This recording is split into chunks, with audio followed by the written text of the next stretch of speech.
mengikut madhab daripada Al-Imam Syafi'i.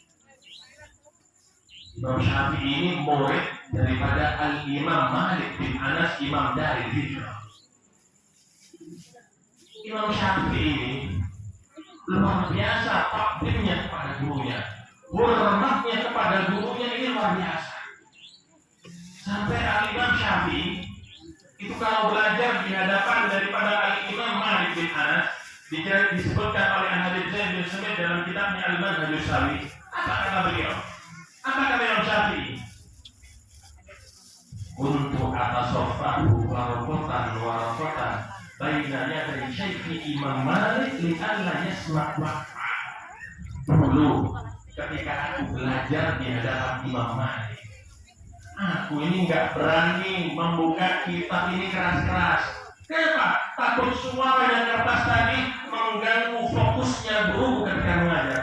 Sampai seperti itu takdirnya. Membuka kitab, membuka kertas nggak berani keras-keras. Kenapa? Takdir hormat kepada guru yang ada di hadapannya, yaitu Imam Malik radhiyallahu anhu.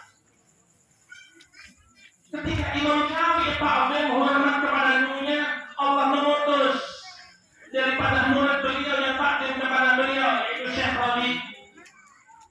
Imam Syafi'i itu dulu asalnya ada di Irak. Ijtihad beliau di Irak itu dikenal dengan Qaul Qadim.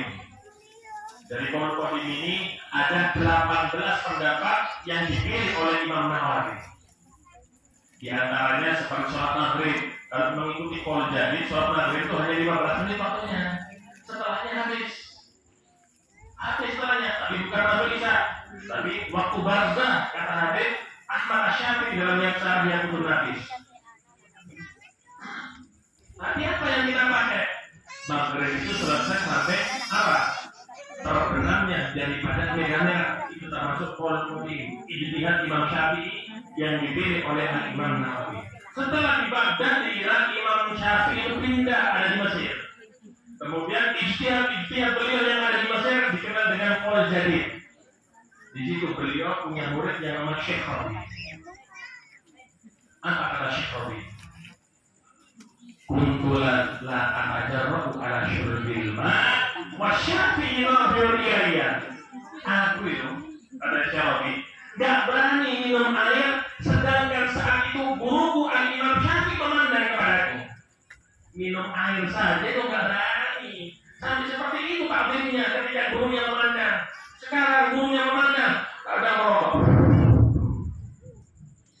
Gurunya memandang, nggak berdiri, nggak berhormat. Ya, kalau nggak manfaat ilmunya, ya gara-gara dia. Kenapa? Nggak takdir kepada gurunya. Akhirnya orang-orang juga nggak takdir kepadanya. Mereka hebat-hebat itu karena takdir kepada gurunya. Akhirnya murid-muridnya semuanya takdir kepadanya. Al-Imam Abdul Wahab Asy-Sya'rani beliau menceritakan antara Al-Imam Nawawi dan ayah daripada Al-Imam As-Suluki. Imam Suluki ini orang yang alim, pengarang daripada Jam'ul Jawami, yang meneruskan daripada Syarah Majmu' yang dikarang oleh Al-Imam Nawawi. Sebagian ulama mengatakan As-Suluki a'lam minan Nawawi. Imam Suluki ini lebih alim daripada Al-Imam Nawawi. Imam Suluki ini punya ayah. Ayahnya juga hebat. Seperti tadi dikatakan, kalau saya pahami, kalau macan itu pasti punya anak macan. Gak mungkin anaknya macan itu kucing. Walaupun cakarnya, lompatannya gak sama, ya tetap dia jenisnya jenis macan. Ayah Al-Imam Suluki itu mendengar ada seorang ulama yang alim di daerah Damaskus, yaitu Al-Imam Nawawi. Gak kenal zaman itu nggak ada HP, nggak ada chattingan, nggak ada telepon, hubungan nggak ada, sehingga ya harus pergi dari tempat yang jauh untuk menemui daripada orang alim sama itu. Dan itu bukan menjadi halangan bagi orang-orang saat itu pergi jauh mendatangi daripada ulama. Ayah Imam Suluki orang hebat di saat itu, jalan naik kuda ditemani murid-muridnya. silaturahim ke tempat daripada Al-Imam Nawawi radhiyallahu anhu. Melewati pedesaan-pedesaan. Sebelum sampai di rumah Imam Nawawi, ada satu desa, ada sawah. Di situ ada dua orang sedang cerita tentang Imam Nawawi. Jadi dua orang yang ada di sawah, yang satu mencangkul, yang satu menanam bibit, yang diobrolkan ilmunya Imam Nawawi. Ya, petani saat itu yang diobrolkan Imam Nawawi ilmunya. Kalau sekarang yang diobrolkan itu politik, yang diobrolkan yang nggak manfaat, yang diobrolkan alhasil bukan sesuatu yang menambah makrifat kita kepada Allah Subhanahu wa Ta'ala. Sekarang ini orang-orang itu kalau sudah pidato bicara tasawuf tinggi sekali sampai nggak bisa turun. Gak dilihat ya kata dia ini orang awam atau siapa. Kadang-kadang membawa kitab hikam, boleh kitab hikam itu bagus, tapi lihat yang di hadapannya. Masa sampah yang padat dimakan anak yang umurnya 1 tahun masih bayi, sakit perutnya. Tasawuf yang tinggi diajarkan kepada orang awam. Hati-hati dari zikir mereka nggak sholat akhirnya. Gara-gara siapa? Ya ini nggak bisa memberikan makanan yang sesuai dengan porsi daripada yang mendengar. Makanya kata Al-Habib Abdul Adad dalam Manhajus Salih hadisnya menukil, nah lanakman kami ini gak berdaya dengan orang-orang yang berbicara tasawuf karena ada akhir zaman dan mutafaqihah, orang-orang yang sok ahli fikih yang ada. Jadi lewat ayat Imam Subuki, melewati dua orang tadi yang sedang membicarakan ilmu daripada Imam Nawawi. Turun ini ayat Imam Subuki dari atas kudanya. Ditanya, didatangi itu dua orang petani bulan. Apakah rumah kalian dekat dengan Imam Nawawi? Oh, rumah saya jauh. Tapi kalian kenal dengan Imam Nawawi? Aku tadi mendengar kalian berdua menceritakan tentang Imam Nawawi. Kami ini hampir majelisnya, tapi nggak tiap hari. Kalau ada waktu luang, ada waktu kosong, saya hadir. Kalau saya sibuk, saya bekerja katanya. Bisa nggak mengantarkan aku ke rumahnya Al-Imam Nawawi? Bisa kata mereka. Dilihat ayat Imam Subuki pakai ulama. Ikut. Kalau sekarang banyak orang-orang yang pakaiannya seperti pakaian ulama, tapi hatinya seperti serigala. Itu yang dikatakan oleh baginda Nabi Muhammad dalam Muqaddimah Hidayatul Hidayah Al-Imam Ghazali. Apa? Yang lebih aku takuti daripada Dajjal, kata Nabi Muhammad, yang lebih aku takuti daripada Dajjal yaitu ulama usuk. Ulama usuk kata baginda Nabi Muhammad, pakai imamah, pakai sorban, pakai apapun, tapi dia hanya mengajak orang justru berani kepada Allah, mengajak orang berani kepada baginda Nabi besar Muhammad Sallallahu Alaihi Wasallam. Ikuti itu ulama-ulama Rabbani, ulama-ulama yang takut kepada Allah, dan ulama-ulama yang takut dengan baginda Nabi Muhammad, yang merasa dia ini membawa amanah yang besar, ilmu dari baginda Nabi Muhammad, seperti yang kita peringati halnya malam hari ini di Mahfud Ali. Kita saat ini kekurangan murabbi, orang yang mendidik hati kita. Yang mendidik hati kita kurang saat ini.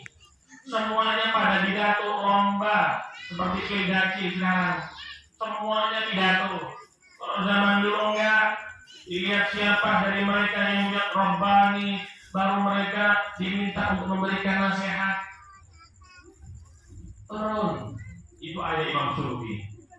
Bisa antarkan aku ke rumah Al-Imam Nawawi? Bisa. Ayo, kalian berdua naik ke atas kuda daripada kudaku dan kuda muridku. Aku yang berjalan di bawah. Gak mau ini petani, jangan. Anda ini ulama, saya orang awam, orang biasa. Gak pantas Anda jalan sedangkan aku di atasmu. Iya, adab daripada orang yang duduk dengan ulama. Minimal orang kalau sudah duduk dengan ulama mengerti akhlak, mengerti adab. nggak mau naik ke atas kuda, sedangkan di bawahnya ada Imam Suyuti walaupun nggak enak. Tapi ada Imam Suyuti mengatakan apa? Demi Allah, aku nggak mau naik ke atas kuda, sedangkan di bawahku ada orang yang kedua bola matanya memandang Imam Nawawi radhiyallahu anhu. Akhirnya dua orang itu terpaksa naik ke atas kudanya. Beliau ayat Imam Suyuti jalan menuntun daripada kuda tersebut sampai ke rumah Imam Nawawi. Ternyata ketika sampai daripada rumah Imam Nawawi, baru kemarin Imam Nawawi ditemui oleh malaikat Israil. Ternyata baru kemarin meninggal itu Imam Nawawi. Seperti menyesal begitu ayah Imam Suyuti terlambat untuk datang menemukan Imam Nawawi.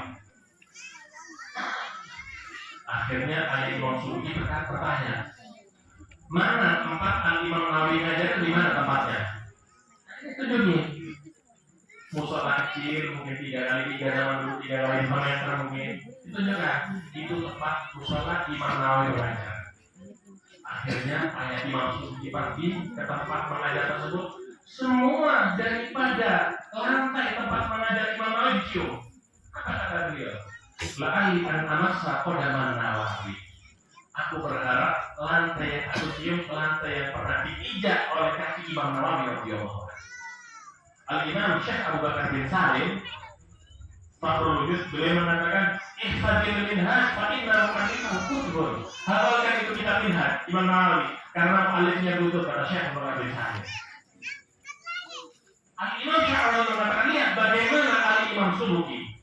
Beliau tidak pernah bertemu dengan Al-Imam Nawawi. Beliau menunjukkan bagaimana takzim beliau, hormat beliau kepada seorang ulama seperti Al-Imam Nawawi. Mereka zaman dulu itu sesama ulama saling menghormati, saling takzim mereka sesama ulama, bukan saling sikut. Justru dengan banyaknya ulama semakin cerah, semakin terang itu dunia.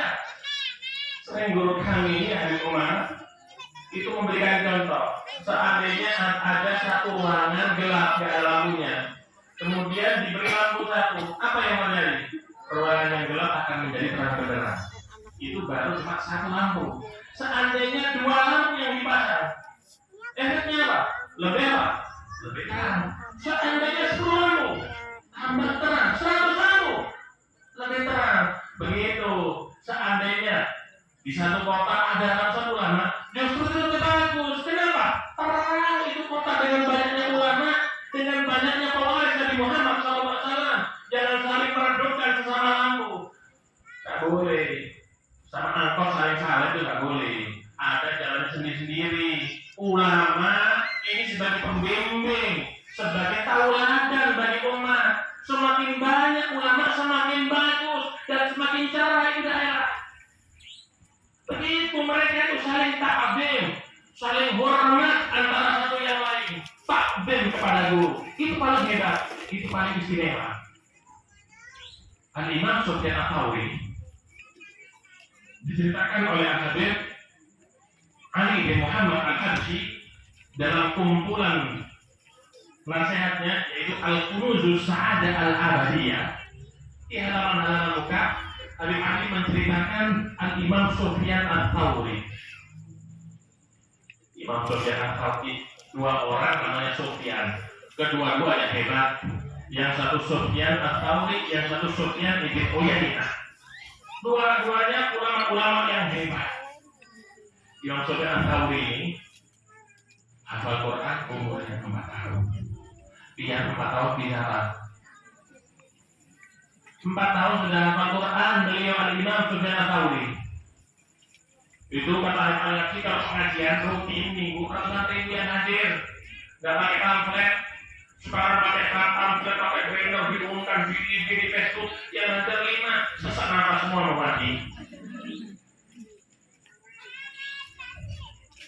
Suatu saat ketika mengajar Al-Imam Sufyan ibn Uyainah, Sufyan Ats-Tsauri ketika mengajar, tiba-tiba keluar anak kecil dari pintu samping. Ada anak kecil keluar main bola dari pintu samping. Berhenti Imam Sufyan Ats-Tsauri mengajar, berhenti. Kemudian beliau berdiri sejenak, berdiri. Sampai anak tersebut selesai bermain dan masuk ke rumah, baru duduk kembali Al-Imam Sufyan Ats-Tsauri. Murid-murid Imam Sufyan ini ulama semua yang ada di depan. Mereka tanya, guru, kenapa Anda berdiri di tengah-tengah mengajar? Apa kurang enak tempat duduknya? Mungkin kita buatannya empuk, atau mungkin apa ya, dalam sekarang mungkin capek berdiri. Bukan, kata Imam Sufyan Ats-Tsauri. Kalian tadi tahu anak kecil yang keluar? Ya biasa, anak kecil guru, anak kecil main-main itu biasa. Itu tahu anak kecil yang main bola. Itu adalah anak daripada guru. Kalau bukan karena gurunya, nggak akan muncul yang namanya Sufyan Ats-Tsauri. Hormat itu bukan kepada gurunya. Anak guru itu juga sama, kita harus hormat. Kenapa? Daging mereka sama dengan daging abahnya. Darah mereka sama dengan darahnya. Bukan berarti guru itu sudah meninggal, nggak ada lagi takdir. Keliru ini ajaran seperti ini. Semenjak ada anak daripada gurunya, tetap kita harus takdir kepada anak guru, walaupun apapun dia. Walaupun dia misalnya nggak alim, tetap dia takdir dan hormat kita kepada anak guru. Karena berkat orang tuanya lah kita ini bisa mendapatkan ilmu, mendapatkan bimbingan kepada Allah, bimbingan kepada baginda Nabi besar Muhammad Sallallahu Alaihi Wasallam. Jadi nggak harus. Jadi takdir itu bukan cuma kepada gurunya, semua yang berhubungan dengan guru itu kita takdir.